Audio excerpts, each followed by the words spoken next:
Do you want to reach 1600 ELO? Here I will give you the 3 essential tips that will help you get to 1600 ELO that I had to learn the hard ways. And one bonus tip at the end that will help you get to 1600 immediately just by following it. The first tip is the most basic one, but also one of the important one, which will help you reach 1600 ELO and even higher. After finishing your game, you should review your game. I recommend two ways to review your game. You can use chess.com game review, just here, and it will give you a review. It will give you an accuracy, and it will also tell you how the computer thinks how you played. And it also has all this blunders, miss you had, and all of that. The second way is to use also game review for the first game of your day, and then after that it doesn't shows. So you use Lichess. Search up Lichess on another tab, open it, and you should create an account. And then this is very important that you create an account. After you're done making an account, since I already have it, go to import game and you paste the PGN of your game over here.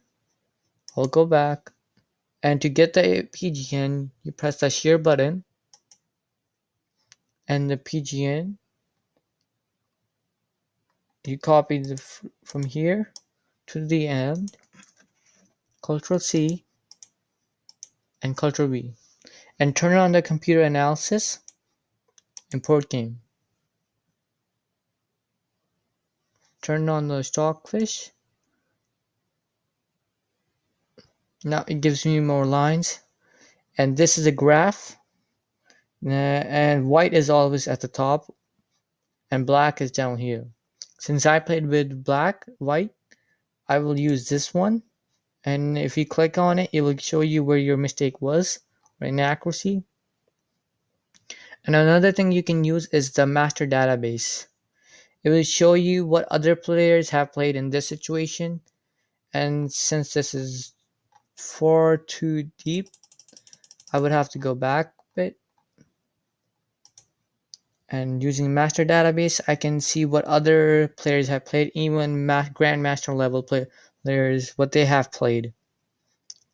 And on to the second tip is to think from your opponent moves. And this is also very important. Thinking from your opponent's side, you have to ask what is their best moves. You're not the only one playing, but there's also another person sitting across the screen trying to defeat you.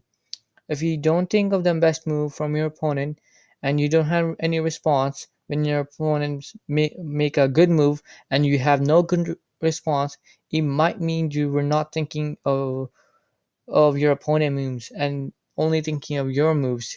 The tip is what keeps people. This tip is what keeps people from reaching 1600. Now that you do know this, and I know you will try to implement it in your games, you will reach 1600. The third tip, before even going on it, I will show you help. I'll give an example of the second tip.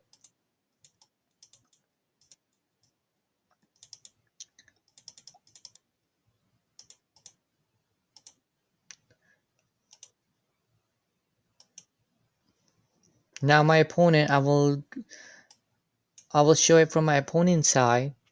He played bishop g4 and I blocked it and it was a miss.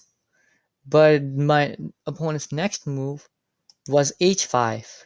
But that's a huge blunder because if he had thought what I would have made after he made this move, his bishop doesn't have any other moves now.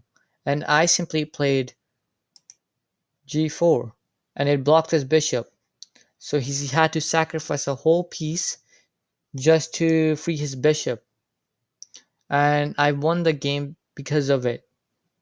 And now on to the third tip. It is a very practical one, which forces you to calculate. And calculating is what differentiates between good players and new players. And calculating is a hard part, but if you get used to it, it will become a second nature. And how it will help you is you would look for checks, look for captures, and look for threats, not only for yourself, but also for your opponent. And you would be calculating all the moves. Here, for an example, this was move because he was avoiding a threat that I made, but this threat came in. If had he thought to even calculate this part, which is very easy, it's not that calculation that a person has to do, he would have avoided a lot of threats and he would have avoided losing a piece. And you should always look for checks. I don't have any checks here. This and I look for threats every time I make a move, and there's no threats, so I can just develop a piece simply.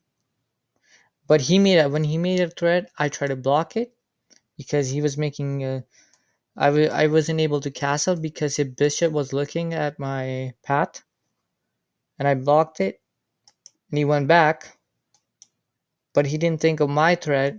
What will it be next? I didn't have any checks, captures, like not any good captures. Like this is not a good capture. Uh, this is a good threat, but here I saw the bishop is blocked. It doesn't have any moves, so I played g4 and got a full piece.